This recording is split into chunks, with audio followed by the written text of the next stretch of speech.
தமிழக மகளிர் வேலைவாய்ப்பு மற்றும் பாதுகாப்பு திட்டமானது ரூபாய் 1185 கோடி மதிப்பீட்டில் செயல்படுத்தப்பட இருக்கிறது.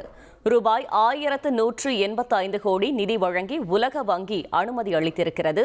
தமிழக மகளிர் வேலைவாய்ப்பு மற்றும் பாதுகாப்பு திட்டத்தின் மூலம் 6 லட்சம் பெண்களுக்கு திறன் பயிற்சி அளிக்கப்படவிருக்கிறது.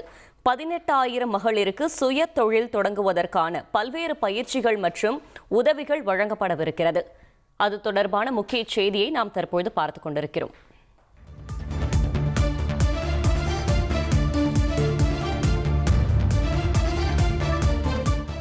ட்ரெண்ட ஃப்ரெண்ட் ஆக்கிக்கோங்க. 2.5 கோடிக்கும் அதிகமான தந்தி டிவியின் சப்ஸ்கிரைபர்ஸ் அண்ட் ஃபாலோவர்ஸ் குடும்பத்துல நீங்களும் இணையுங்க.